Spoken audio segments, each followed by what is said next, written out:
He's the HVIC, the head vol in charge, one of the most respected and accomplished coaches in the world, a man known not only for developing swimming talent into Olympians and world record holders like Jordan Crooks, McSharry, Gui Caribe, to name a few, but perhaps even more so for the culture and the chemistry that anyone watching Tennessee swimmers can see. He's a thoughtful man, a family man, a tall and lanky man. Our guest on this episode is Matt Kredich. What's a better way for them to get to bond than if they spend time together social kicking? I can think of a lot of ways. Like, on deck, like. Welcome to Social Kick. We got the full crew. I'm Brian Lundquist. That's Dr. John Mullen, Luke Paddington, and coach of the Tennessee Volunteers, Matt Kredich. What's going on, Matt? Hey, guys. Not much going on here except for a revolutionary dual meet tournament and a lot of swimming luminaries coming to town. But other than that, just another day in Knoxville. Luminaries, yeah. Well, that sounds like a normal day in Knoxville. We're going to get into everything about what you just mentioned. But before we get there, first, Matt, what could you go into 50 free right now? With equipment? No equipment. Yeah, a Destro, 100-pound resistance. Straight up. I think I'd have a hard time breaking 25. All right, we'll take that. If you had to pick equipment, what would be your choice equipment? But you only get to choose one piece of equipment. 2 fins counts as one piece. I think 2 fins and a running start. I don't want to think we want to see you running on a pool deck with fins on. We got the grippy deck. It's all right. We got to keep you upright, man. We can't lose Matt to a casualty on the pool deck. It would be video worthy. Whatever happened, I think. All right. Well, we're in the right era for that. I just caught the cup catching challenge that your social media team did, which looks like some fun. So it sounds like you guys are having some fun on deck. Yeah, actually, I haven't seen that yet. But it's a good group. They entertain our team after practice, I think once or twice a week, and I like the way those clips end up playing. Yeah, that's the game right now. All right. Well, speaking of social media, give us a follow at Social Kick Swim on Instagram. We source audience questions from there and on YouTube. You can even hit us up on Spotify if you want to drop some comments in there. But we got some questions for you, Matt, from our audience, and we wanted to share a few of these and shout out some of these audience members. So first of all, we'll go with this one's from Coach Trust Jr. 1205. Wanted to know, you mentioned that your recruiting at Tennessee has kicked up big time in the past 2 to 3 years. Are there any changes that you attribute that to? I mean, our staff is just terrific. Sarah Collins is our recruiting coordinator, and she is really next level in terms of her vision. Her organizational abilities just floor me. Her work ethic, and then we've got other staff members who are really, really good at creating relationships, identifying, I guess, talent or characteristics that we think are going to translate into success at the college level. Caleb Lawrence is pretty dogged in terms of his international recruiting. Rob Collins and Rich Murphy spent years as club coaches, and especially as college swimming has moved into recruiting juniors, boys especially, it's not really always the best swimmers after their sophomore year that are going to end up being the most impactful swimmers at NCAAs. So Rob and Rich's eye have been really critical in helping us identify people who are on the right trajectory and who would be good fits for our program. And Ashley John's been with me longer than any of them, so she really, I think, has helped us define, the culture, especially the women's team, and find people who are great fits there. So I think we just have a staff that fits really well together and has done a great job creating relationships, and we've gotten interest from some really, really good athletes and great people. So a lot of good things have come together. You didn't mention one key person, Matt. Nikolai Blackman. How could you not want to swim with Nikolai? Isn't Nikolai the best ambassador for your program? Come on. Luke's such a Trinidad homer.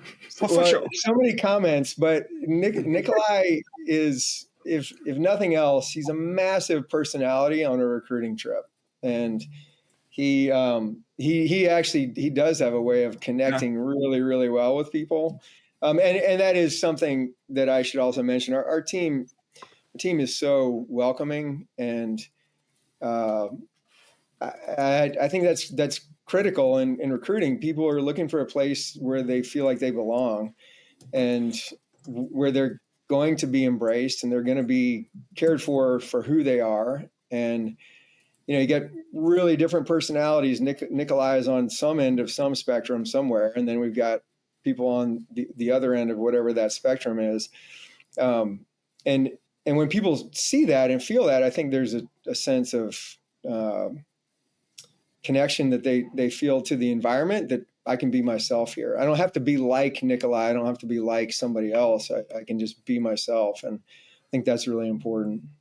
Yeah, Matt, when I saw you on deck at NC's loss, I think I said, thank you for creating a home for athletes from the Carifta, because I was an athlete from the Carifta. I went to a very foreign environment, and it was very difficult for me to get used to the culture and the coaching and stuff. And you've obviously created a place of safety where they're safe, where they can be themselves, where Cayman Islands can represent and bring their younger sister to come and also represent. You know what I mean? Like it's showing, and it talks what you just said. So from the Carifta, thank you for that.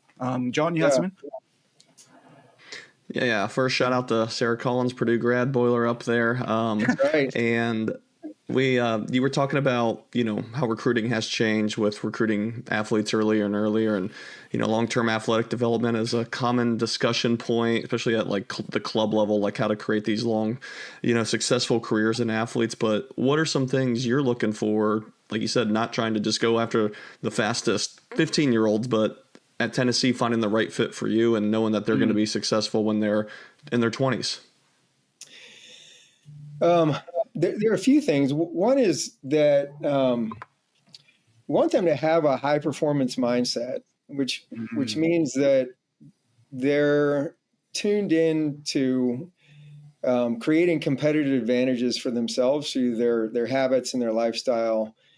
Habits can also and will be the way that they think, the way that they talk about swimming, their sense of agency, like how much responsibility they take for their own success, failure, learning. So those personal characteristics are I think really important.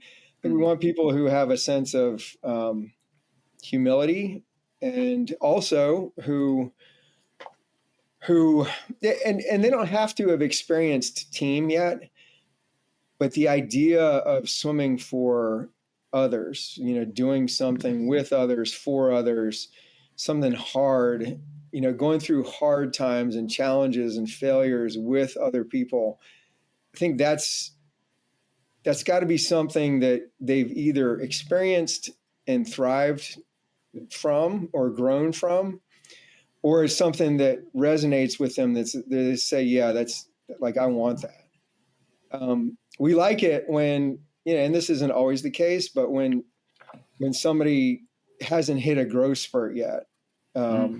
We like it when people have just obvious places that they can grow, whether it's physically, they're going to get taller, bigger, whatever. Or if we can add things to their training program and their development that they haven't experienced yet. There's sort of a double-edged sword with recruiting people that have been coached at a really high level in really advanced programs. And that is that, they're pretty far along the developmental curve. So we have done well, I think, and we want to have people that are coming from great programs that have a pretty comprehensive, I think, set of offerings: dryland, mental training, physical in-water training. But those people have we still, I think, as coaches, need to have a vision for how those people are going to develop in our program. Yeah. And that's a big part of the recruiting process, is just sort of plugging into where those human beings are, figuring out where they are in their developmental path, what their vision for themselves is, and then trying to connect with them in how the next 5 years can unfold for them in a way that's going to help them achieve their dreams. Yeah. So, being able to plug into the team, being able to add things to their training program, being able to see the personal characteristics that end up being the engines that drive success. I think those are all really important to us, I think.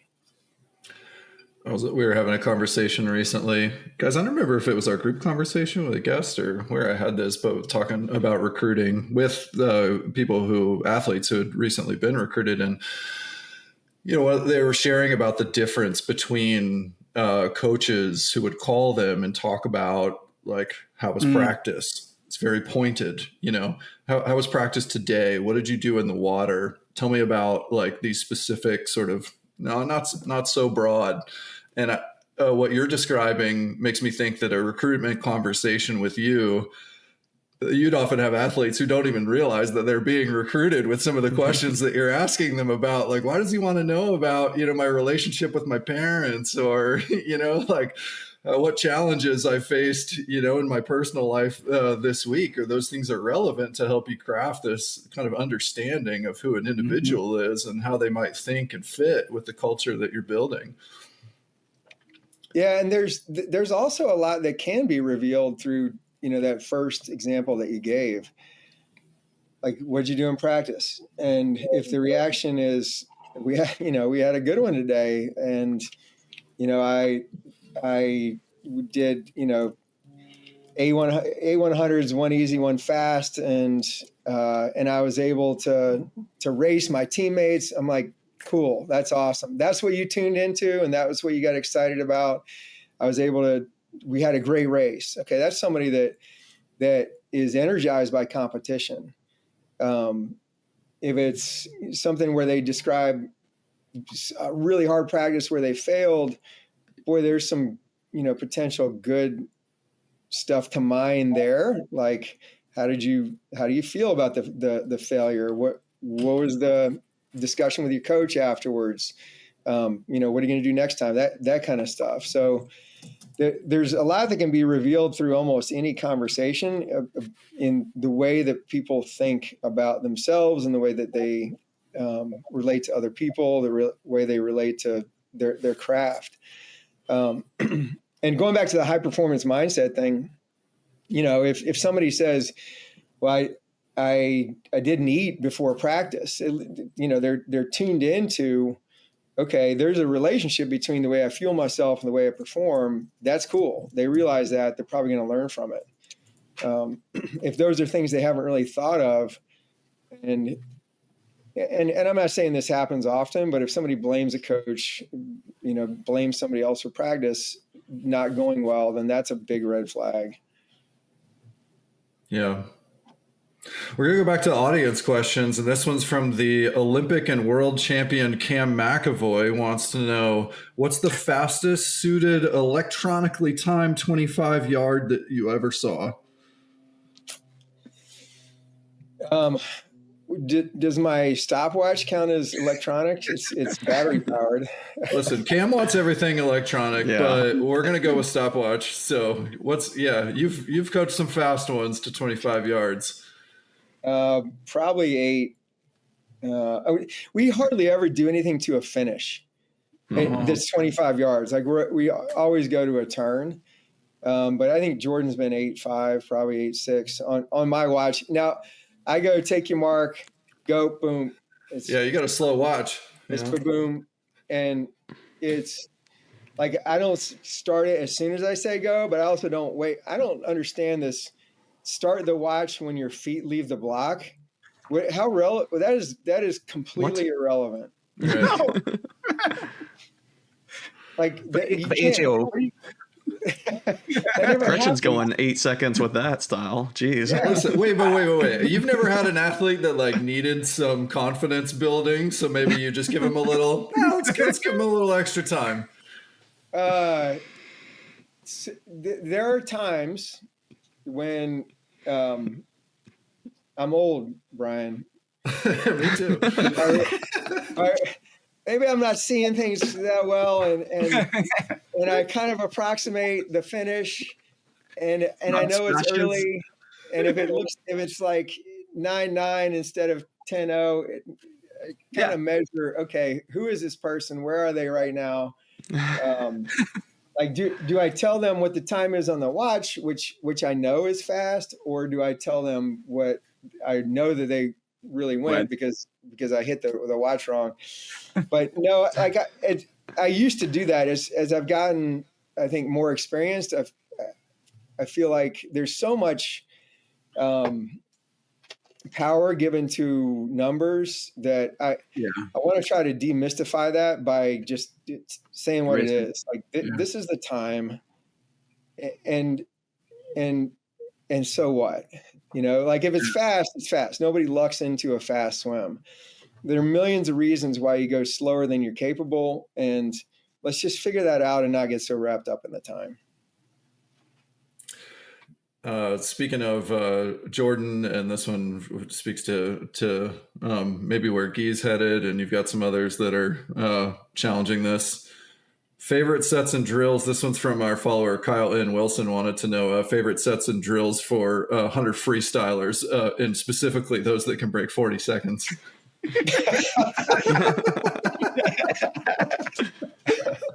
Not to be specific. Yeah, not calling anyone out. Oh man. You know, funny story about Jordan's prelim swim at NCAAs last year. He right before he went up to the blocks, he said, I'm just gonna cruise this. And we had been sort of managing, trying to manage his load for 2 years at NCAAs because he had this chronic back issue. It was really bad his junior year. But, you know, with the 200 freestyle, the 100 fly on the medley relay on day 2, that was a big load. And usually there's nobody else that I would say, okay, just cruise it. Because at NCAAs, you can't just cruise prelims. Mm-hmm. But you know, there's a pretty high level of trust that I have with him, and I know how competitive he is. He's not gonna do something irresponsible. And that was such a relaxed swim. And I can tell you that it was very rare to ever have him get to that kind of swimming in practice. And so as a coach, I had to make a choice. Do I want him to hit the right speeds, or do I want him to practice swimming really connected and relaxed and fast and trust that the moment is going to help him get to the right speed? And that's sort of a fine line to walk. I don't know that there's not a definitive answer, certainly with him. And I can't think of a definitive answer that I would say with anybody, because I think he and Gui could muscle their way to the right time or the right pace for a 25, but what are they practicing? Mm-hmm. So to me, that swim was just beautiful because he wasn't trying to squeeze everything that he possibly could out of it. He was really feeling the water well, connected with the water well, was a little fatigued from the day before. So he didn't have so much speed that he didn't know what to do with it. And I've seen people have that before. So there are things that we do to try to create that sense of the balance of relaxation and speed. And so this isn't a favorite set. I don't really like to give power to sets, but there's an exercise that we do that I really like. And that is basically, let's do some 25s. And what's the fastest you can possibly go from a push? And let's say it's 10-0. okay, we're going to add about, we're going to add 7/10 to that. So it's not top speed, and your target time is now 10:7. And I want you to go 10:7 as easily as you can. And we're going to go 12 of those 25s. And the interval is not really an issue. We tend to do them on like 45 seconds a minute, sometimes more.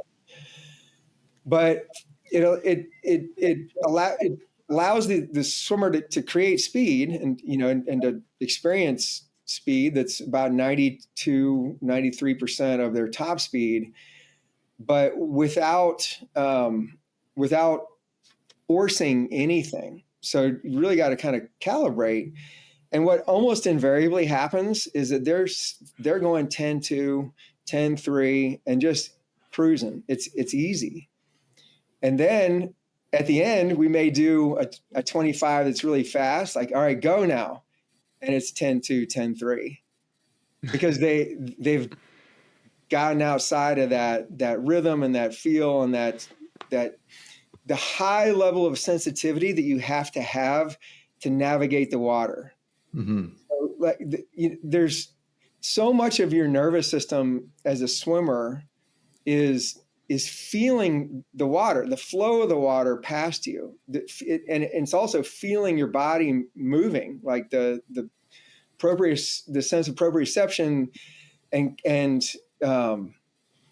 so there's so much input that is coming into the body through the output of energy, the input of sensation from the water, that if all you're trying to do is pour energy out, then you're going to miss a lot of what's coming in. Mm-hmm. And that's, to me, that was a really powerful lesson. I also I think back to, you guys probably remember the details on this better than I do, but remember when Vlad was trying to go 17 on a relay? Mm-hmm. Mm-hmm. I think when and I can't remember whether he did it or not, but the last day in NCAAs, I think he anchored the 400 free relay, or maybe went second, and he was out in 18.2 or 3 to his feet, and it looked radically different. Yeah.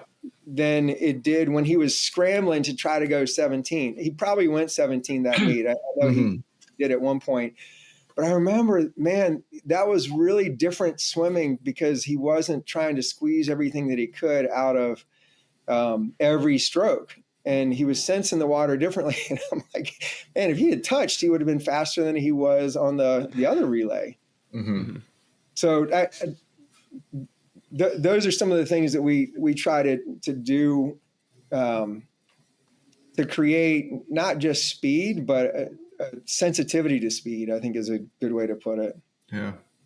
Matt, you guys are doing something else too, though, which I want to ask about. John and I were right before the finals of the 50-free. We were in the media room, and Jordan and Gui walk by, and they're going to the bathroom. And no, we don't interact with athletes at all during a meet, especially before they race.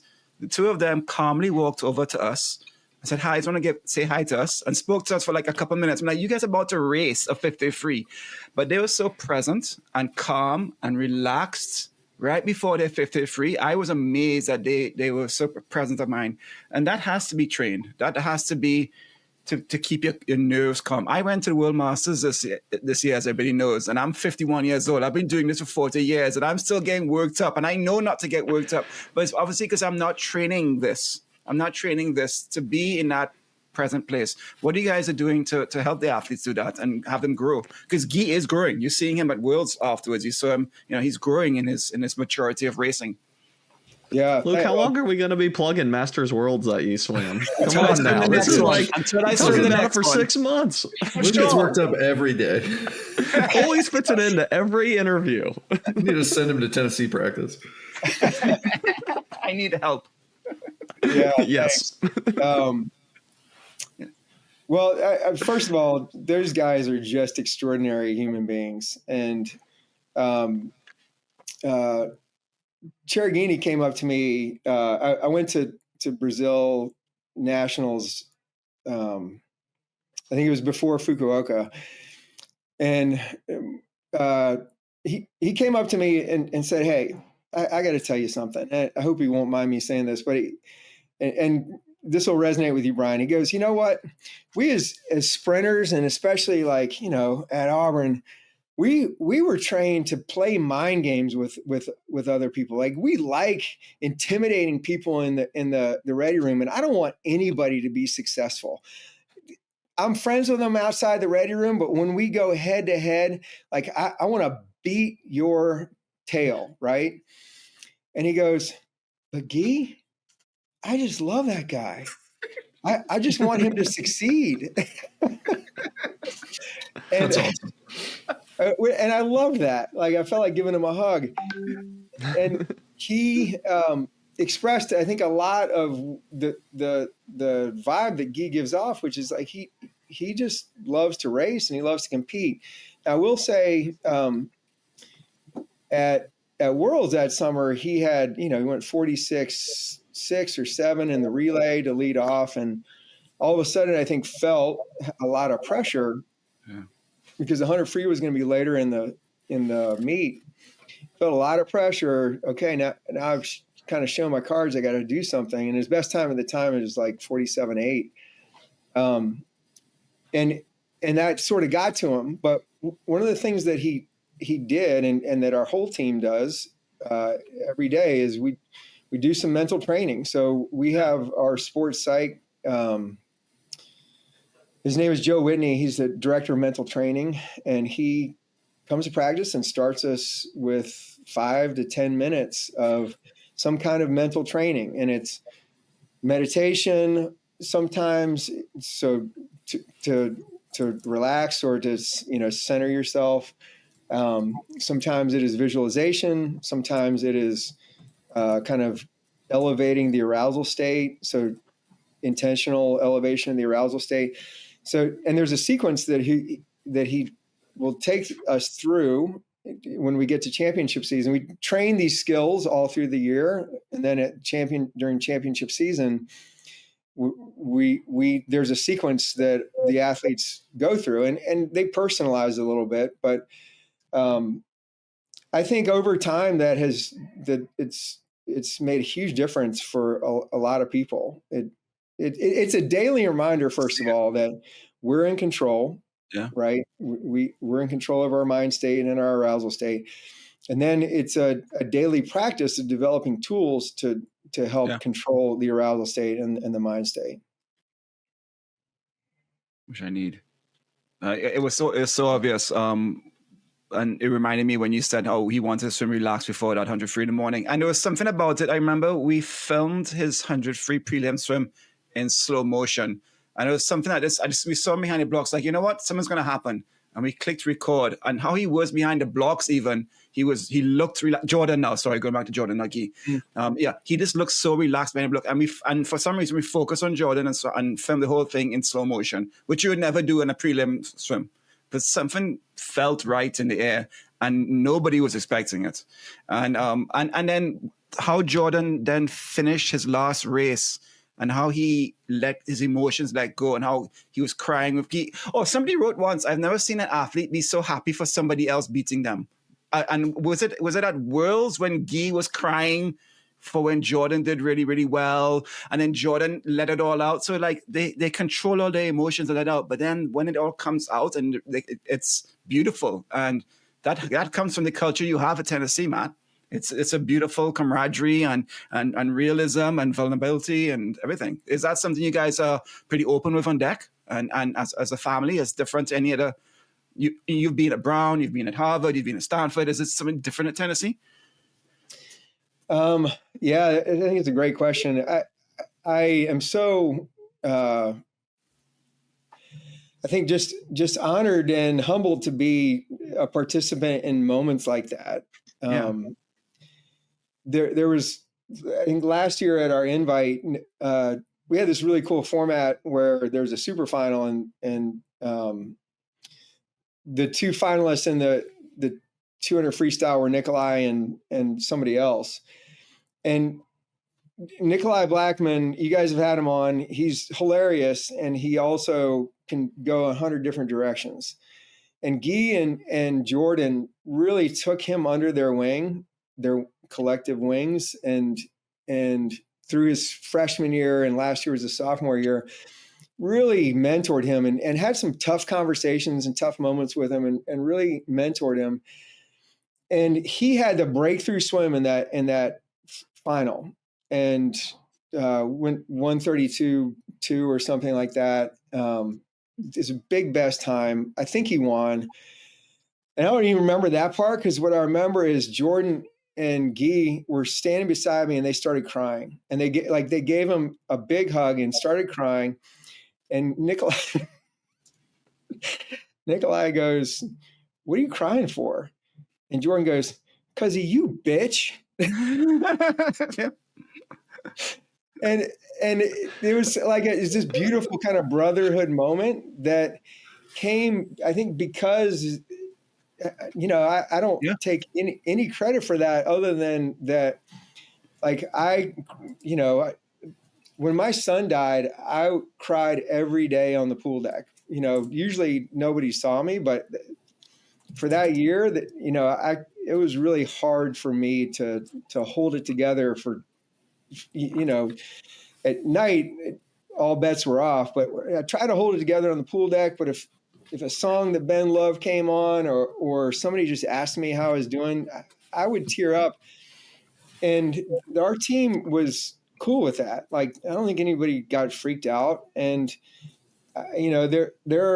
this is an emotional sport. This is you empty your soul to your teammates. Like you empty the tank emotionally, physically, mentally, at least every week, if not every day in practice. And so vulnerability is kind of a given.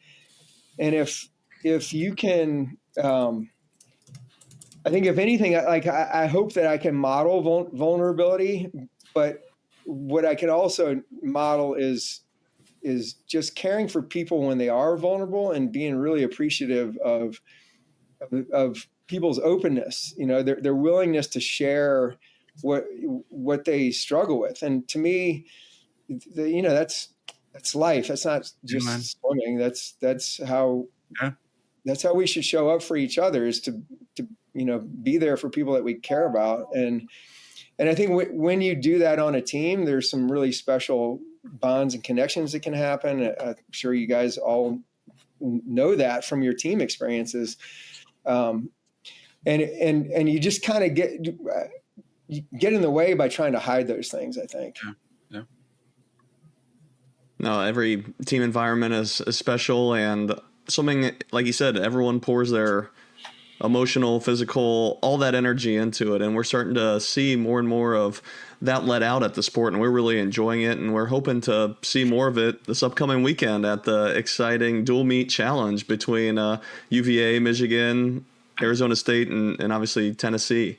Could you give us kind of the breakdown of how the meet is formatted, just because it is meant to be a novel meet and approach, one that's TV friendly, but also one that's crowning different champion from all the different conferences? Yeah, it's a really cool, I think, scheme. And I've heard the idea of a dual meet tournament being batted around for a number of years. I think David Marsh was the first person that I heard to say it. And I love the idea because dual meets are really exciting, especially when you format them the way that we're formatting them. No knock on distance swimmers, but it's tough to go from a 200 medley relay to 2 heats of the 1,000, right? And I mean, some of the most exciting races I've ever seen are thousands, but it's not guaranteed, and it's actually not even that often that it's 10 minutes of excitement. So there's no distance events in this format. There's 500 and 400 IM, but no mile or 1,000, and it's just 4 teams. So it's like a double elimination, but not even elimination tournament. First day, it's Michigan and Tennessee.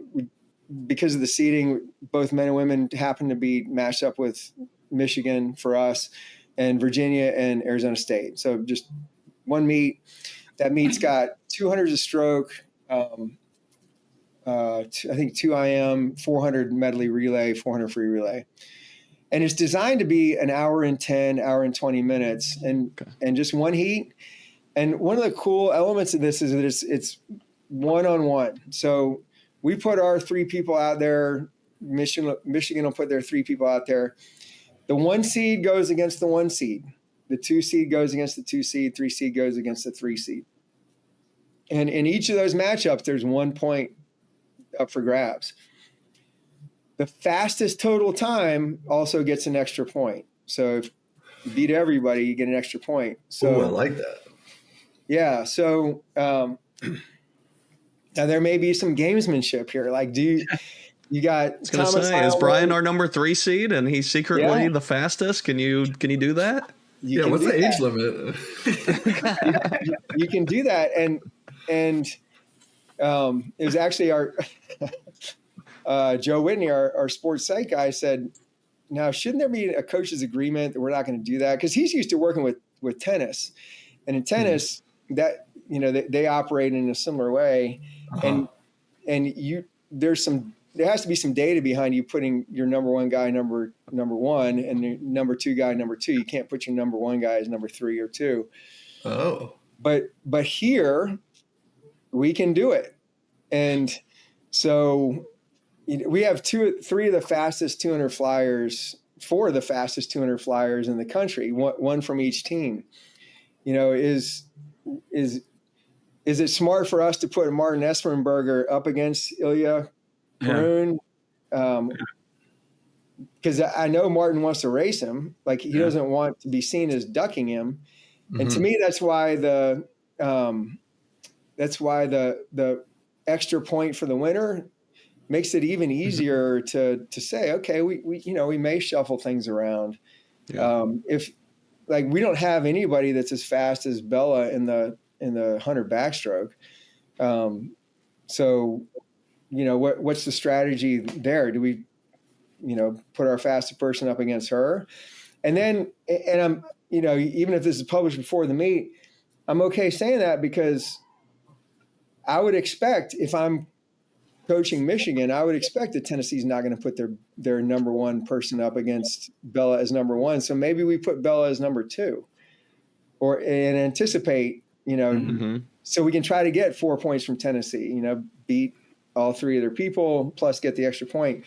So there'll be some sort of gamesmanship and psychological warfare going on. So when are the lineups turned in, or how does that process right up until work? The last event, right before the event, you can switch things around, and so day 2 is there's the 2 winners race and the 2 losers race, and here's where it splits men and women. So it could be 4 different schools between men and women in any of these events. If you win, you go directly to the last day for the championship. If you lose, you go directly to the last day for the 3rd place meet. If any combination of win-lose in the first 2 meets, there's a 3rd meet, which is the 2nd meet on day 2. So it's possible you could swim in the 3:00 meet and then have to turn right around and swim again in the 6:00 meet, which is kind of cool. Wow. Yeah. Same order of events. It would obviously be a different team. And that's the day that there are hundreds of stroke. And I think the 500s that day, 2 IM, 200 relays. Tiebreakers, hopefully we get to this, but I think if the first tie is broken by whichever team got the most second place victories, and then after that, you do another relay for winner take all. And if I remember right, I think that you flip a coin, a coach chooses the relay, 200 medley or 200 free. You see, what you're explaining here makes it fascinating to me. And But if you just turned on the TV and saw this meet going on and you didn't understand what was going on and you didn't understand the thought that went behind it, it takes so much out of it. I would love for a mic to be on you before the 100 free and say, listen, Camille just dropped a 46.5 loss a couple of weeks ago. She's on fire. So we put her up against Sarah because Sarah we know is coming in, but she's a freshman. And we're looking forward to seeing what Camille can do against Sarah Curtis, you know, number 1, number 2 in the country. That's kind of like insight on deck made for TV would tell the story of swimming so much better and make it so much more vested. Otherwise, I wouldn't know this decision you just made. I wouldn't know that Martin wants to race Ilya, but you know it's probably better for Martin to go against the Thomas, you know, instead. I don't know. Yeah, and that's a really good point. And I think so. Elizabeth Beisel and Kyle Sackwell are going to be here. Awesome. And, Hell yeah. And I'm actually not sure if they're doing the play-by-play, but they'll be on deck, and Good. so able to ask those kinds of questions. Good. And the other cool thing about this is Marshall Goldman runs our facility, and he's done a fantastic job of getting people together who can make this watchable. And Nice. you will see the head-to-head matchups as soon as the winner of the head-to-head touches, you'll see on the scoreboard a point go up. And good. And so Real time. first real time is the first person that touches overall, you'll see 2 points go up. And then in the other 2 head-to-head matchups, you'll see winner. So the graphics will make it easier. And then hopefully the whoever's doing the commentating will say, all right, that move, like Camille versus Sarah. Yeah. That's something everybody wanted to see. Glad both coaches put them in, in the one position because that's pretty awesome. So hopefully the announcers will be knowledgeable enough to be able to describe that. Yeah, I was just gonna say, is this your brain creation here? This dual meet, or who was really the one that said, "Hey, let's mix it up a little. Let's have some fun and get this together." I know there's been, tons of chatter online and different meets coming up, but this is the first I've seen of, this type of format. So I think that this goes back to Sam Barroney's leadership in trying to create something that was different.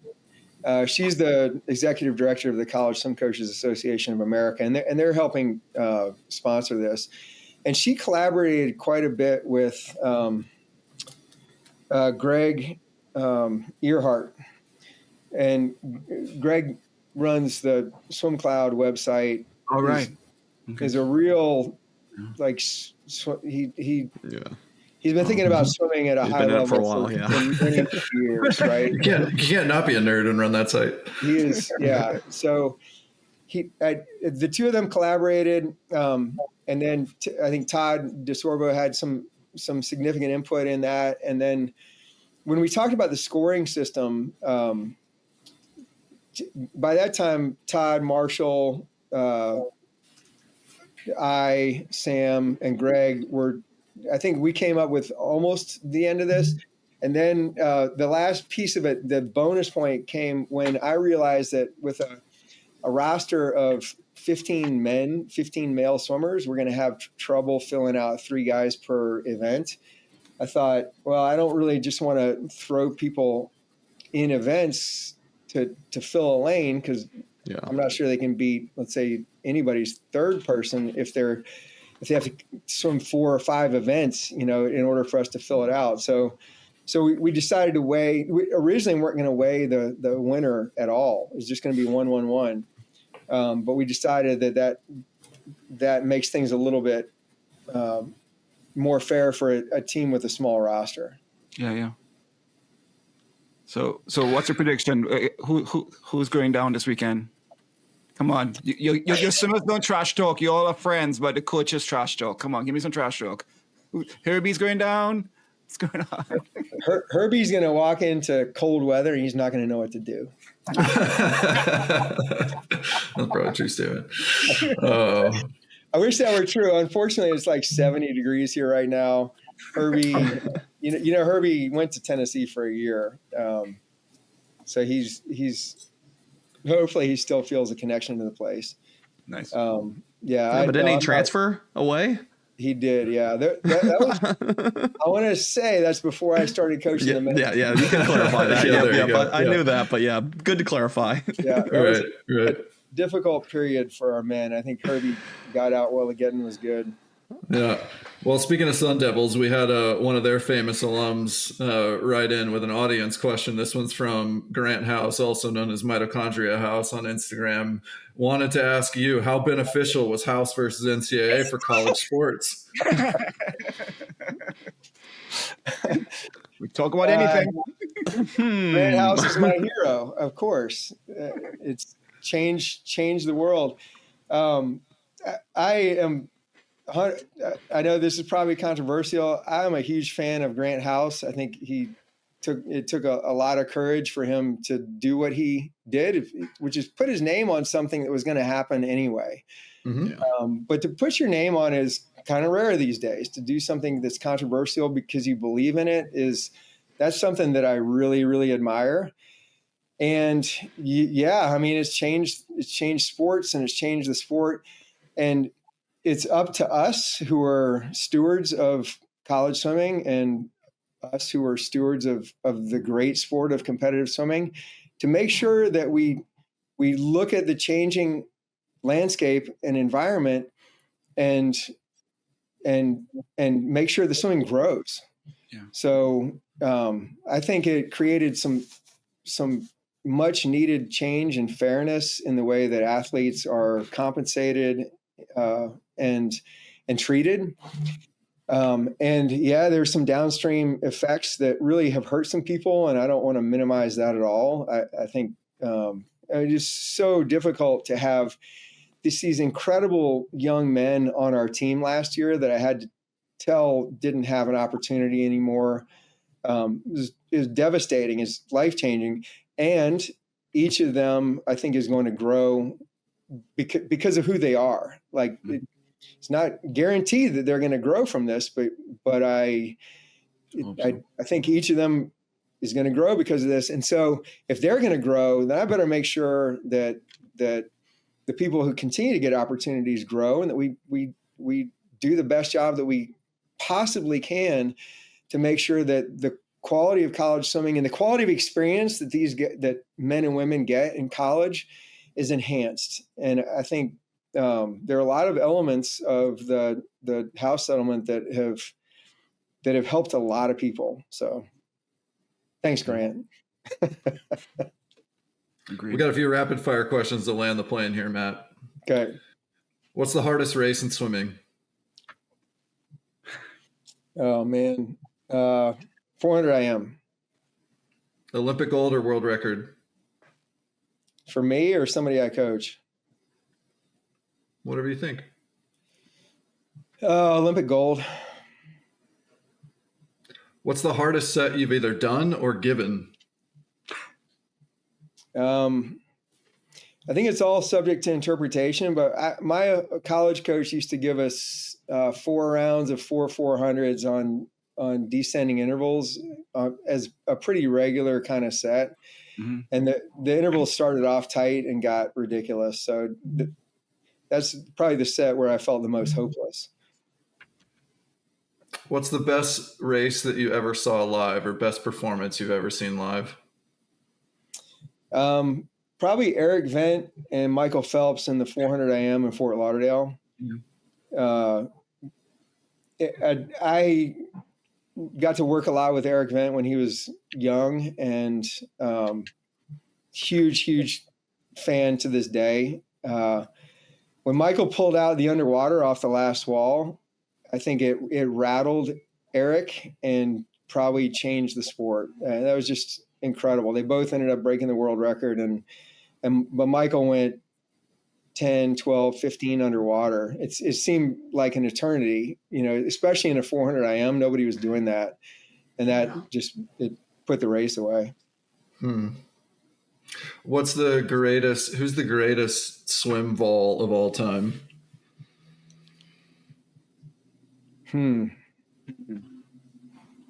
Wow.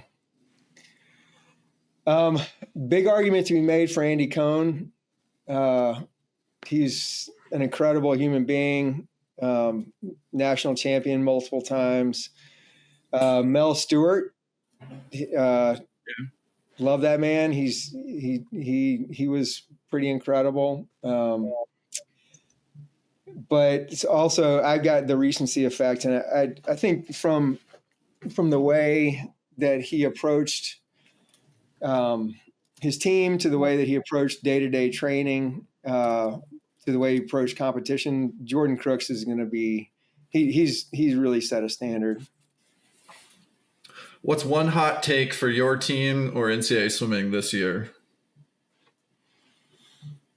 Hot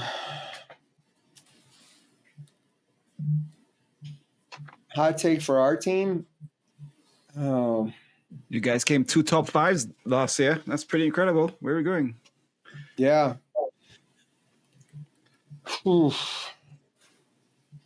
That I don't really like being results oriented, but I do think this isn't that hot of a take. But I think the mile record is going to get broken by somebody. In the men, for the men. Yeah, Bobby. Yeah, and that's such an incredible record. Seeing some people coming from different directions in that event, and I think the format of having that on the first night at NCAAs is going to lend itself to, first of all, tremendous excitement, and second of all, like the people who I anticipate being in there are going to fly, especially because this is their first swim. Didn't Joe Audi just drop a big time like a week ago? Like he's on it. Yeah. Yeah. And I mean, I wouldn't put anything past Rex. Rex. Yeah, dude. Especially on the front end of the meet, like the speed that people are going to have by not having the mile on the last day, they swim it on the first night. There's going to be, there could be some spectacular flame outs too, because they don't know what to do with the speed. I think by the end of the meet, people can calibrate their speed and pace pretty well. Getting the meet, that's a challenge. So we're going to see some wild stuff probably in the first 500s, and maybe painful stuff in the last 500. But I think that record's going to go down. I want to see the graphic up on the board show a piano drop on lane 7 when they go out too fast. That's what I want to see. You should drop a flag, like pull your swimmer out. Okay, that's it. We're over. Just pull him out. Just pull him out. Just pull him out. You know what? He's done. We're going to save him for tomorrow. GTFO. Okay, since you brought it up, who are the losers of the new NCAA format? Well, I think 800 free relays are gonna be a challenge for. You're gonna have a hard time having people swim the mile and then into the 8 free relay. So I think you're gonna have some maybe more 100, 200, or 100 oriented people swim up to swim a 200 short course than have mile people swim down for that 800 free relay. And then when you put the 500 on the last day or towards the end of the meet, I think that's going to end up overall having less depth. I don't know that those people are going to suffer, and there's obviously ways you can train for that. But if you think about that early speed that people have in a first day of a meet, that's tended to benefit the 500, the 50, and the 200 IM, and all those events are now towards the back end of the meet. I've thought about whether it's going to affect the 50 or not. I'm not sure. But probably the 2 IM and the 500. Yeah. Okay. Last one. How much social kick is your team doing between now and the meet this weekend? And why is the answer 100% of everything they're doing? When you have, I love your podcast. Thanks. I think the one of the things that here's the old man saying, turn down the music and get off my lawn. I don't understand why warm down you want to put your arm in this locked out position with your back arched and just slowly kick. Like that makes no sense to me. And it's something that I've had to relent on, especially as we get towards the end of the season. Like, okay, you can do your social kick. So I think the fact that I don't like it and the team knows I don't really like it makes it even more appealing. So yeah, it probably is 100%. Because Matt, think about how much time we spent talking about relationships and the importance of connecting with one another and swimming for one another. What's the better way for them to get to bond than if they spend time together social kicking? I can think of a lot of ways, like on deck, like chatting in the showers. Taking the hot Turn his tub. mic off, Luke. Turn his mic off. Rolling out, going to the cold tub and bonding over that. Go show roll. No further questions. Matt, you're awesome, man. It's so good to catch up. Thank you so much for spending this time with us. We're so excited about the meet this weekend, and keep on doing what you're doing and bringing what you're doing to the sport. It has an impact on all the athletes. We see it through our interactions with your athletes, and you're a gem, man. Thanks. It's good, super fun. Thank you guys. It's fun hanging out with you. And like I said before we started, I love how knowledgeable and enthusiastic you guys are for the sport. And it is so needed in our sport to have a platform of people who are just fans and who support the good stuff. So I'm huge fans of, if not social kicking, huge fan of social kick. We'll take it. Thank you very much for the kind words. On that note, we'll see you guys next time. See you guys. All right. Take care. Hey everyone, thanks for hanging out with us. If you enjoyed this episode of Social Kick and you'd like to see more, subscribe to the channel. And we love talking swimming and we'd love to talk about swimming with you. So leave us a comment and we'll see you next time.